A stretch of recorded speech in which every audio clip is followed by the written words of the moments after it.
So this is a brief review of a lecture on the physician as a profit maximizer. And the basic starting point is that we used to think about physicians as angels, basically. For example, they charged low prices for people who couldn't afford it and high prices for people who could afford it, and things like that. So price discrimination. Now, then comes along a person who says that the physician is not just nice, he's maximizing his profit. This is consistent with profit maximizing behavior. And we're going to develop a model based on that. The physician as a profit maximizer. So what is the profit and how are we going to do this? Well, let's say the profit is a very simple model. The profit is going to be the price times the volume they produce. Then you subtract the cost of the services times the quantity or the volume they produce. And then they can choose the price and the quantity. Unless you have perfect competition, and they have no control over that. So they can choose the price and the quantity, but they have a constraint. They can't choose whatever price and quantity they want. Let's say the consumer will get a benefit from a certain level of services, the volume, but then the net benefit depends, that's the gross benefit, but the net benefit depends on the cost, so we have to subtract the cost. So the cost will be price times the volume they get, and this net benefit has to be bigger than the net benefit the person could get from switching to another doctor.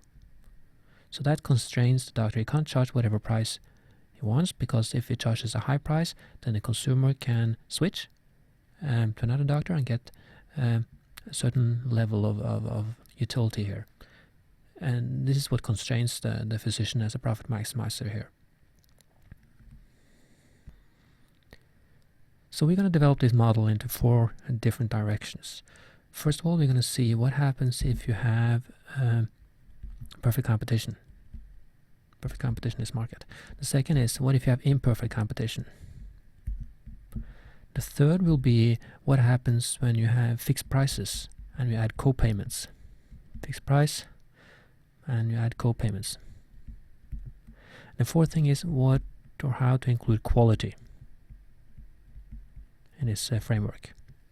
So these are the 4 things we're going to try to discuss. Now we can do this mathematically. I'm going to do that a little bit, but we can also do it using these visual aids, and I'll do that first. Now, in perfect competition and in imperfect competition, we could visualize it like this. What if you have the volume of services on this axis, X, and the cost and the benefits on this axis, and it's going to be the marginal cost and benefits here. So the marginal benefit from going to the physician is going to go down as you get more services. Your marginal benefit from going to the physician goes down, and the cost of actually going to the physician will be a fixed cost. So it could be the cost of it could be here. That's the cost. Now, in perfect competition, then you should be here where the marginal benefit is equal to the marginal cost. You will have this volume of services. And also in perfect competition, the price should be equal to marginal cost, so you will be there as price. So that will happen in perfect competition, and then the consumer will have this whole area here as the consumer surplus. But how can we then visualize imperfect competition in this market? Well, imperfect competition is going to lead to higher prices. And what is it that enables the physician to charge higher prices? Well, the thing is they can charge higher prices because the net benefit of switching will not be equal to the net benefit you have in a perfect competition. If they could switch without cost, they could. Then you would have perfect competition. So let's say the net benefit you can get is not equal to the net benefit you will have in perfect competition here. It could be something like, okay, if you switch, you know you're going to get this much, for example. That's how much you can get. That's net benefit 0. So then the doctor or the physician can actually increase their prices to that level. And the consumer will not switch because they know if they switch, they will get less than that. Unless you charge higher prices than this. So that's the price they're going to adjust to. What is the quantity? Now in this model we're going to assume that the physician, they have power not just over price but also quantity. So at this price, what will maximize their profit? Well, it turns out that it's going to be this level of volume. And it's important here to see that what happens is that a physician actually charges or makes the consumer consume more than they would like to, because at this price here, P, the consumer would like to be here with a lower volume. But the doctor is able to, because they have control over volume as well, and since the price is higher than the cost, which is down here, they can provide even more services and earn more money, and it's profit maximizing for them to actually provide even more service than the consumer wants. So that's what we could call supplier-induced demand, and they're able to do this because the consumer doesn't know or doesn't have a choice in terms of how much to produce. It's the doctor that actually has power to set that within limits. One could also note that in this framework, this here is a lost consumer surplus, basically. So they're going to lose this area. It's eating up from this, going to be equal to big as this.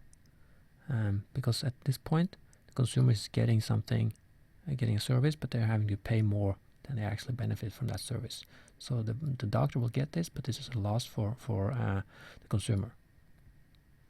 It's going to be equal to that area.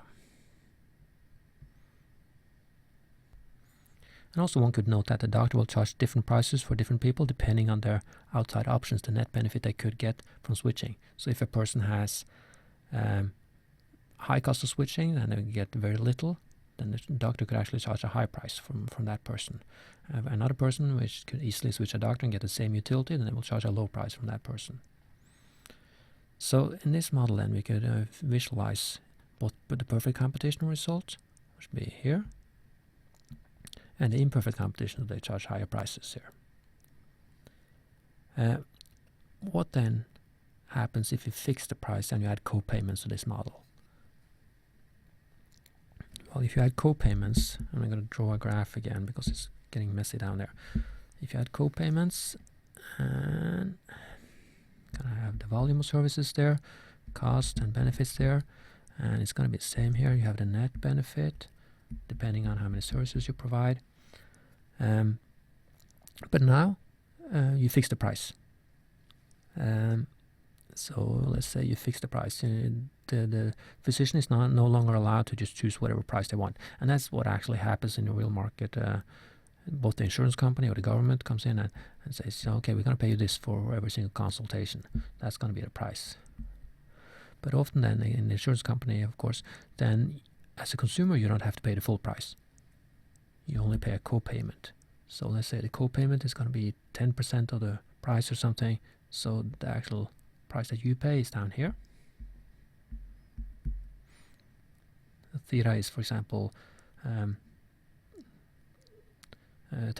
of the price there down here. Now, if you fix the price, how will the profit maximizing physician behave? Well, they will behave by adjusting their volume. That's what they can do. So they will set the quantity to be whatever quantity that maximizes profit for that given price. So they will basically force the consumer to actually, once again, buy more than they would like to. So for example, depending on the cost here, you could have them buy this much. That's the profit maximizing point for the doctor. And it's, again, it's more. This is where the consumer would like to be. Even if they only have to pay 10%, this is more than what the consumer would like. That's because it's profit maximizing for the doctor to do this, and they're also able to do this because they can exploit the fact that it's costly for the consumers to switch. So they have some power over the quantity here. So I've shown a visual illustration of perfect competition, imperfect competition, and fixed price with copayment. Now, I promise you this could be done mathematically as well. So if you go back to this, then the question is, how do you maximize this profit function given this constraint that you have to provide? You can't just choose whatever price you want. You have to constrain yourself so they will not switch. So then mathematically what you do is just form a Lagrange function and maximize that. So then you will have L is the Lagrange function is equal to Px subtract Cx plus lambda, then the constraint bx negative px negative n b0. Now, in order to maximize this in a perfect competition and imperfect competition, and if you control prices and volume, then you take the partial derivatives with respect to volume x, and you take the partial derivative with respect to the price, and take the partial derivative with respect to lambda. And what we'll get under imperfect competition here is that price is equal to the benefit you have, subtract the net benefit you could have gotten if you switch, divided by the volume. The important point here is, and this is under imperfect competition, the important point is that, for example, if you manage to increase the net benefit, then the price will come lower. That's one important implication here. So if you buy some legal framework or somehow can make it easier for people to switch and maintain their level of utility, then the price will go down. That's one implication. Another implication we'll get if you actually fix the price. Then they will respond by, and this is the opposite of the usual logic, they may respond by reducing quantity if you increase the price. Or if they decrease the price, you decrease the price, they will respond by increasing quantity in order to maintain their profit. So that's another surprising implication, in that if you fix the price, they'll respond by changing quantity. So that's the third here. Now, mathematically, when you had imperfect competition, you had these three equations and you solve them. If you fix the price, then this is no longer a variable. It's just a fixed sum. The government or the insurance company sets the price. So you're no longer able to choose that. And then you just do the maximization again, but now with a fixed price.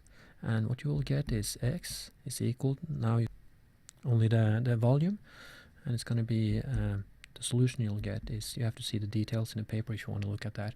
The benefit you have as a consumer from going to the doctor from a certain level of services, subtract the net benefit again. So again, the volume will go down if the net benefit is high, divided by the copayments. So if copayments are high, then the level of services you provide will be lower. So that's why copayment could actually make a difference here. If you have high copayments, then they will not restrict the over provision, basically. So that's under fixed price and copayments. Now, what about quality? How can you include quality in this framework? Well, then you have to use a different maximizing framework. You will have to say, and now we're doing with quality.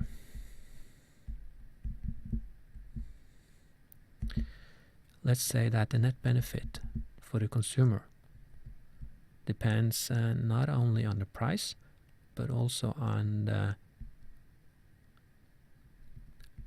quality. Let's call it E. I'm sorry, I'm going to follow the exactly same framework that I use. So let's say that the net benefit is equal to the benefit you get, and that the benefit you get from going to the doctor on a certain level depends on the level of service, on the number of volume of services you get, and the quality of the services. And then subtract the cost again.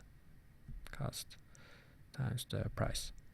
So the important point is, when you introduce quality by saying that the benefit the patient gets depends not just on the volume, but also on quality, and the number of patients you as a doctor will get depends on the quality you provide. So your profit will depend on the number of patients, and the number of patients will depend on the net benefit that you provide, and quality is within that net benefit. And then you will have to subtract cost and things like that, and cost may be costly to provide quality. So you will subtract cost, and cost may depend on quality here as well. And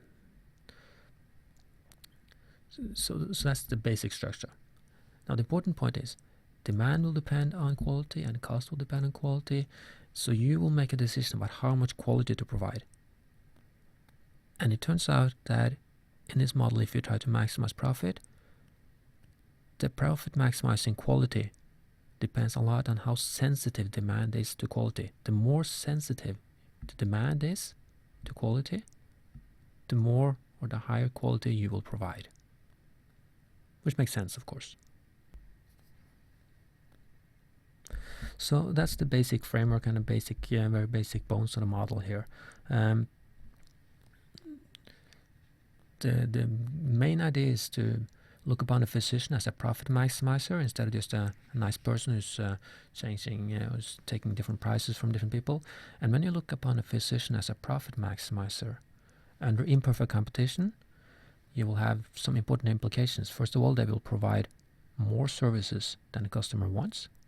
And second, which is kind of surprising, that sometimes when you fix the price and then you try to increase the price, they will respond by providing fewer services, not more, as you usually think about. When you increase the price, they will provide more. And also when you try to decrease the price, they may provide more services in order to maintain their profit, because they have because we have imperfect competition and they have some power over the volume and sometimes prices, depending on how you regulate it.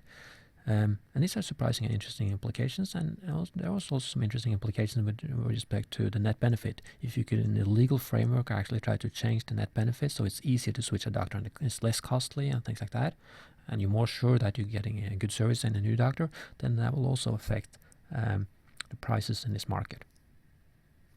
Thanks.